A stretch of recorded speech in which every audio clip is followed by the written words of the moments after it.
Go ahead and do an example problem. The compression ratio of an air standard Otto cycle is 9.5. Prior to the isentropic compression process, the air is at 100 kilopascals and 35 C and at a volume of 600 cubic centimeters. The temperature at the end of the isentropic expansion is 800 Kelvin. Using specific heat values at room temperature, determine the highest temperature and pressure of the cycle, the amount of heat transferred, the thermal efficiency, and the mean effective pressure.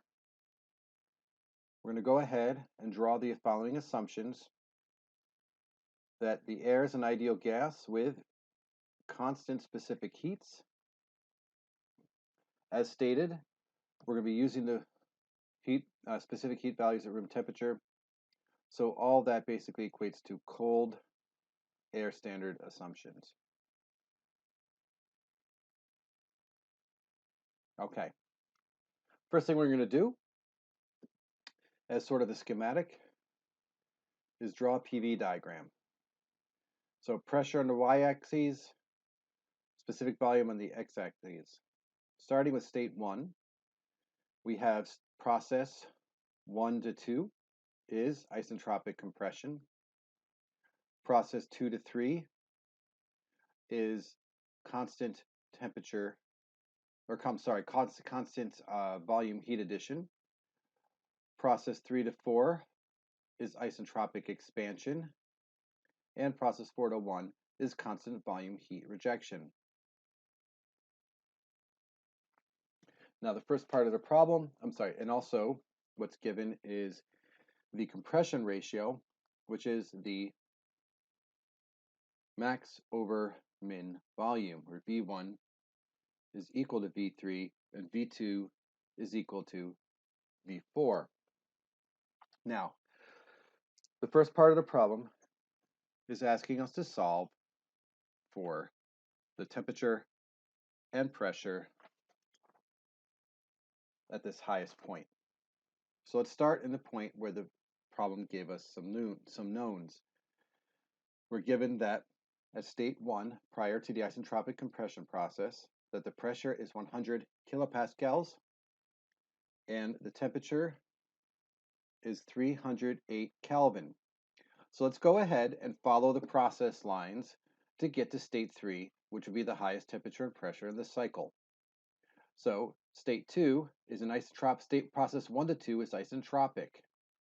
So following that process line, process 1 to 2 is using an ideal gas with constant specific heats undergoing an isentropic process.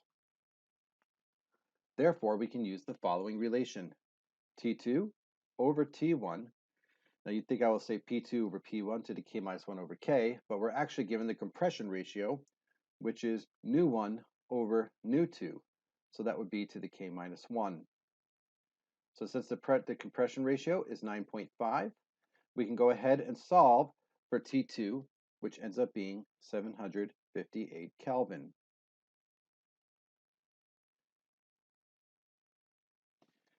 Now that we have the temperature at state 2, we should go ahead and try to solve for the pressure. So I can use the following relation between using the ideal gas law, P nu equals RT. I can use the relation that P1, if I go back and actually solve for the gas constant R, I get that R is equal to P nu over T. Therefore, I can use the following relation: P1 nu1 over T1 equals P2 nu2 over T2. I can solve for P2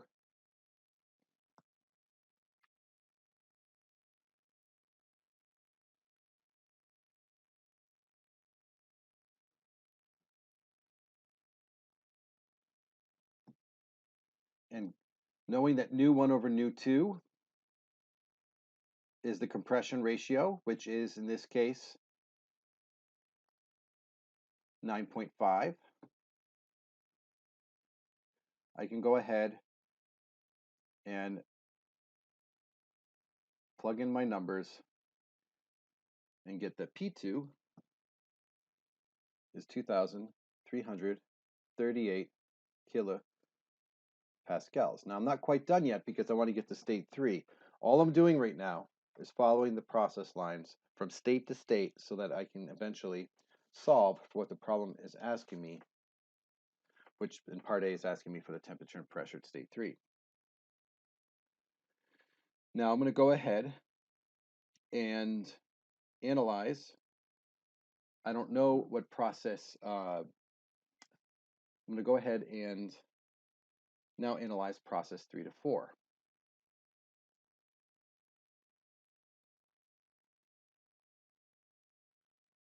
From process 3 to 4, I know that it's an isentropic process. I know that T4 is 800 Kelvin. Because if I go back to the problem statement, it tells me that the temperature at the end of the isentropic expansion process is 800 Kelvin. So if I go ahead and for process 3 to 4, again, which is an isentropic process for an ideal gas with constant specific heats, I can use the same relation, T3 over T4 equals nu 4 over nu 3 to the k minus 1, knowing that nu 4 over nu 3 is 1 over the compression ratio. I can just go ahead and solve directly for T3.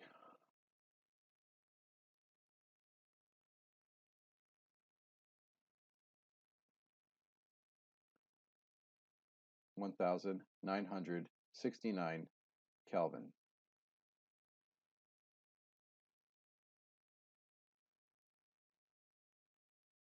Now, what about P3? Well, I went ahead, I went from state 1 to state 2, and I got that the pressure at state 2 is 2338 kilopascals. But state 2 to state 3 is a constant volume process. So if I go back and I analyze process 2 to 3, it's a constant volume process. So again, I can use the ideal gas law. P nu is equal to RT. So if I go ahead and put on one side of the equation, everything is changing. And the other side of the equation, everything is not changing. I get that P2 over T2 is equal to P3 over T3. I have P2, I have T2, I have T3, and I can solve directly for P3, which ends up being 6,072 kilopascals. So that is for part A of the problem, which was asking for the highest temperature and pressure in the cycle. Now, it could seem confusing because we went ahead and it seemed like we jumped all over the place, but if you think about it, I'll review it one more time just to show you. The goal was to find the temperature or pressure at state 3. So we started off at state 1 with pressure and temperature. I followed the process line from state 1 to state 2, which is an isentropic process. Solve for T2. Then what I had was I had pressure and temperature at state 1. And at this point, I also had temperature at state 2. And I knew what the volume ratio was. So I can use the ideal gas law again, solve for R, right? Because R is constant and P and nu and temperature are changing. So I get P1 nu 1 over T1 equals P2 nu 2 over T2. I solve for P2, knowing P1, knowing T1, knowing T2, and knowing the compression ratio, which is nu 1 over nu 2. I plug all that in, remember, because this is 9.5. Plug it all in, and I get P2. And then to go from state 2 to state 3, it's a constant volume process, right? I could go ahead and use the ideal gas law, Put on one side of the equation everything is changing, which is pressure and temperature. Put on the other side of the equation everything is not changing. And I end up with P2 over T2 equals P3 over T3. So I have P2 and I have T2, but I would still need P3 to solve for T3. So go back, and I can solve using knowing that at T4, knowing that the problem statement gave me that the temperature at point 4 was 800 Kelvin, and from point 4 to point 3, this process is isentropic. I can go ahead and use the isentropic relationship for an ideal gas with constant specific heats, T3 over T4 equals nu 4 over nu 3 to the K minus 1. Knowing that this is the inverse of the compression ratio, I can solve for T3. That brings me back here. I know what T3 is now, and I can solve for P3. This is an example problem that shows that although this seems complex, really the whole thing is just following the process lines. I know that I have an ideal gas. I know that two processes are isentropic, and I know two processes are constant volume. I can use that knowledge. I can use that knowledge in order to solve for the properties that I need. Now, moving on to part B. Part B is asking for the amount of heat transferred in the during this cycle. The amount of heat transferred in kilojoules. So I want to basically find the Q into the cycle is what it's asking. And that's process 2 to 3. So if I go ahead for part B, if I do a first law analysis on a constant volume process, right, I would get Qin is equal to mass times U3 minus U2. Now this is a constant specific heat, so I factor out the CV as T3 minus T2. So in this problem, I know T2, I know T3, I can look up CV. Mass I don't know, but I know that using the ideal gas law, I can solve for mass because the problem gives me the volume at the start of the cycle, which is 600 cubic centimeters. So check, that gives me mass, and I could plug in my numbers, which I'm not going to do. I expect you guys to kind of do that on your own. I can go ahead and plug them in, and I get a Q in of 0.6 kilojoules. Next is part C.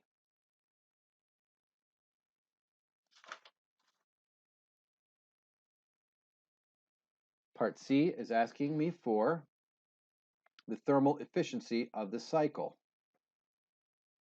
Thermal efficiency for any heat engine is equal to net work over Qin. Now, net work is equal to, if you do a first law analysis on the cycle itself, is Qin minus Q out. Now we solved for Qin in part B of the problem, but we don't have Q out yet. So if I do a first law analysis on a heat rejection process for a constant volume, it's going to be mass times U4 minus U1. Now if I go ahead and use constant specific heats, I get it as T4, CV T4 minus T1, and I could solve for Q out, and I end up getting 0.24 kilojoules. So knowing those numbers, knowing I can plug it in, and I can get that the thermal efficiency for this whole cycle is 59.4%.